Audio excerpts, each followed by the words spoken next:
It's Monday, July 21st, 2025, and I'm Dave Sobel. Three things to know today. U.S. retail sales rebound, but inflation skews the story. Forrester's urging IT leaders to kill legacy tech as budgets shift toward AI. A critical Microsoft SharePoint flaw exposes thousands of servers worldwide. And Fortune 100 firms double down on return-to-office mandates, deepening the gender gap in remote work. This is the business of tech. U.S. retail sales saw a surprising rebound in June, rising by 0.6% following a 0.9% decline in May, according to data from the Commerce Department. This increase exceeds most economists' expectations and was driven by broad gains, particularly a 1.2% rise in sales at auto dealerships. However, analysts have raised concerns as the figures are not adjusted for inflation, suggesting that some of this rebound may stem from rising prices rather than an increase in consumer demand. Notably, June's inflation report indicated significant price hikes in categories vulnerable to tariffs, such as furnishings, appliances, toys, and sporting goods. Additionally, sales at restaurants and bars, which serve as indicators of discretionary spending, also rose in June, offering a glimmer of optimism amidst worries about consumer health. Forrester research recommends that technology leaders adopt cautious budgeting and investment strategies for 2026 due to ongoing economic volatility. According to their recent budget planning guides, 86% of technology leaders expect to see increased budgets next year, though a more conservative outlook than in previous years. The financial services and healthcare sectors anticipate double-digit percentage growth, mainly driven by investments in generative artificial intelligence, analytics, and threat intelligence. As leaders prepare for both budget cuts and potential investment opportunities, Forrester highlights the importance of scenario planning and ongoing low-cost experimentation to navigate the landscape. And Forrester research urges IT leaders to eliminate legacy technology debt to manage the rising risks linked to global instability. That report stresses that operating with outdated technology not only increases costs, but also blocks the introduction of new capabilities. According to Forrester, 86% of technology leaders expect their budgets to grow in 2026, with 14% predicting double-digit increases. The report highlights key growth areas in IT investment, including generative artificial intelligence, product analytics, and threat intelligence. It also recommends outsourcing support for legacy systems, which can free up resources to build modern, flexible technology infrastructures. As IT departments explore innovative solutions, Forrester encourages experimenting with new technologies that could generate significant value in the coming years. U.S. firms are increasingly relying on service providers to develop and manage AI-ready hybrid cloud infrastructure, driven by a rise in demand for better scalability, connectivity, and compliance in data center services. According to a report by Information Services Group, the quick adoption of technologies like generative artificial intelligence and large language models has created an unprecedented need for data processing and storage, making data centers vital for enterprise operations. The report emphasizes that service providers are offering a range of managed services, such as observability and automation to improve cloud operations, along with frameworks to control cloud costs. Why do we care? Retail sales are up on paper. But remember, these numbers aren't inflation adjusted. Are people buying more or just paying more? Meanwhile, tech hiring shows a 1.2% gain, but software development is slowing while cybersecurity and infrastructure surge. Forrester is saying budgets will grow in 2026, but don't get too excited. That growth could just mean shifting dollars around, most likely toward AI and threat intelligence. And let's be real, enterprises are outsourcing hybrid cloud management not because it's sexy, but because it's a mess. Forrester's cautious tone is key. The call for scenario planning and eliminating legacy debt shows that enterprises are still wary. Generative AI, analytics, and threat intelligence investments align perfectly with managed service offerings that help clients modernize safely. This is the MSP playbook for 2026. Forget chasing shiny AI tools. Focus on helping customers kill off their legacy tech, tighten up hybrid environments, and actually control their costs. The winners here won't be the ones stacking the most tools. They'll be the ones solving boring, expensive problems. This episode is supported by FlexPoint. Managing cash flow can be tough for managed service providers. FlexPoint's working capital solution is designed to bridge the gap between invoicing and payment, giving providers access to funds when they need them. With quick approvals and flexible terms, it helps cover expenses, invest in growth, and maintain financial stability. Keep your operations running smoothly with FlexPoint. Visit getflexpoint.com/MSP-radio to learn more. Select Heard It on the Business of Tech or MSP Radio, you'll get 10% off.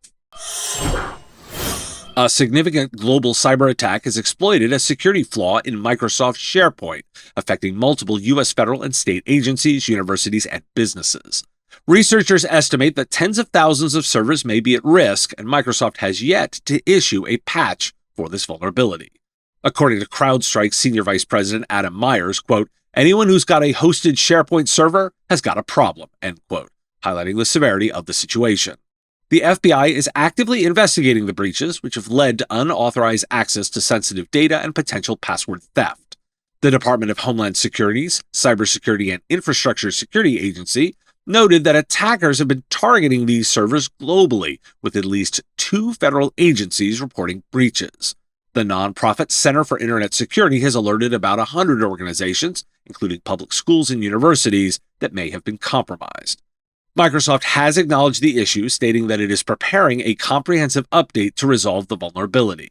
In a recent advisory, the company emphasized the importance of configuring anti-malware scan interface integration in SharePoint as a temporary measure. The vulnerability was first identified by iSecurity on July 18th and has been linked to a combination of 2 bugs demonstrated at the Pwn to Own hacking contest earlier this year. And while I'm on ransomware attacks, CRN spoke with Ingram Micro's Sanjib Sahu, president of Ingram's Global Platform Group, who emphasized the importance of operational efficiency during the recovery process. He noted that the attack affected Ingram Micro's website, online ordering systems, and key platforms, yet they managed to restore global operations by July 10th and credited the capabilities of its Xvantage platform. The company took immediate action by shutting down its systems and collaborating with third-party cybersecurity experts to contain and remediate the situation within days. Why do we care? There's a critical SharePoint vulnerability out there, and it's bad. Federal agencies, universities, businesses actively exploit it. And Microsoft, no patch yet. Their advice? Turn on anti-malware scan interface integration as a stopgap. Here's the deal. If your clients still have on-prem or hosted SharePoint servers, you got work to do today. But this isn't just about triage. It's about asking the bigger question. Why are these workloads still sitting on-prem? If Microsoft can't move fast enough to protect them, what makes your client think they can? Now let's talk about Ingram Micro. They're celebrating how fast they recovered from ransomware. Global operations back in days, thanks to their Xvantage platform. Sounds impressive, right? But hold up. Their communications during the outage? Terrible. No details on the ransomware strain. No clarity on data exposure. And now they want a victory lap? That feels a little disingenuous. Xvantage's strength is its platformization? But was that also part of what failed? Here's the punchline for IT services. You can't assume your suppliers are bulletproof. Vendor resilience is your risk too. And how much of that financial risk do they really share with you? Some new data on employment I found notable. For the first time since the COVID-19 pandemic, more than half of the Fortune 100 companies have mandated a full return to the office as hybrid work options decline. According to a report by Jones Lang LaSalle Incorporated, 54% of these companies now require employees to work in office full-time, a significant shift from 2 years ago when only 5% had fully in-office policies.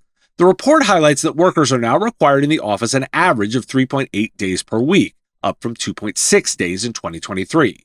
Notable companies like Starbucks and Amazon have been at the forefront of this trend, emphasizing in-person work as a boost to productivity, especially in the context of increasing competition in artificial intelligence. While office attendance has seen a year-over-year increase of 1.3%, overall office vacancies remain high at over 22%. The disparity between the Fortune 100 and smaller firms suggests a continuing preference for hybrid work among a broader segment of the workforce. And the gender gap in remote work is widening, with more women than men opting to work from home as companies push for return-to-office mandates. According to the U.S. Bureau of Labor Statistics, 36% of employed women work from home in the past year, compared to 29% of men, highlighting a significant preference among women for remote work options. Surveys indicate that women who work remotely receive less feedback and mentorship compared to their male counterparts. This disparity may further entrench the existing gender divide in leadership roles and career advancement opportunities. Why do we care? Fortune 100 companies are pulling people back, over half now demanding full-time office work, just up from 5% 2 years ago. Amazon, Starbucks, and others say it's about productivity, but offices are still 22% empty. Smaller firms, they're sticking with hybrid.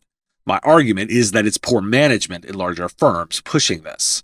Now layer in this. 36% of women worked remotely last year versus 29% of men. But remote women get less feedback and mentorship. That's a ticking time bomb for leadership and misses 50% of the population's talents. IT providers are staring at a split market. Big companies want office networks and collaboration tools tuned for density. SMBs still need hybrid enablement. And here's your edge. Help clients close that gender gap with better remote mentoring and engagement tools. It's not just good tech, it's good business. The winners here will be those helping clients securely embrace flexibility, offering solutions supporting remote mentoring, employee engagement, and equitable access to career growth tools. Are you ready to get your brand in front of the tech leaders shaping the future of managed services? Here at the Business of Tech, we offer flexible sponsorship opportunities to meet your needs, whether it's live show sponsorship, podcast advertising, event promotion, or custom webinars. From affordable exposure options to exclusive sponsorships, our offerings are designed to fit businesses and vendors of all sizes looking to make an impact. Prices start at just $500 per month, making our packages a fraction of typical event sponsorship costs. Be a part of the conversation that matters to IT service providers worldwide.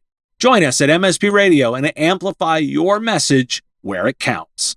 Visit mspradio.com/engage today to explore all the ways we can help you grow. Thanks for listening. Today's National Junk Food Day. Apparently, it's all about the Twinkies. We're looking for feedback on a newsletter offering. Visit bit.ly/biztechnewsletter, that's with a Z, with links in the show notes. The Business of Tech is written and produced by me, Dave Sobel, under ethics guidelines posted at businessof.tech. If you've enjoyed the show, make sure you've subscribed or followed on your favorite platform. It's free and helps directly. Give us a review, too. If you want to support the show, visit patreon.com/MSPradio, and you'll get access to content early. Or buy our Why Do We Care merch at businessof.tech. Have a question you want answered? We take listener questions, send them in, ideally as a voice memo or video to question@mspradio.com. I answer listener questions live on our Wednesday live show on YouTube and LinkedIn. If you've got a comment or a thought on a story, put it in the comments if you're on YouTube, or reach out on LinkedIn if you're listening to the podcast. And if you want to advertise on the show, visit mspradio.com/engage. Once again, thanks for listening, and I will talk to you again on our next episode. Part of the MSP Radio Network.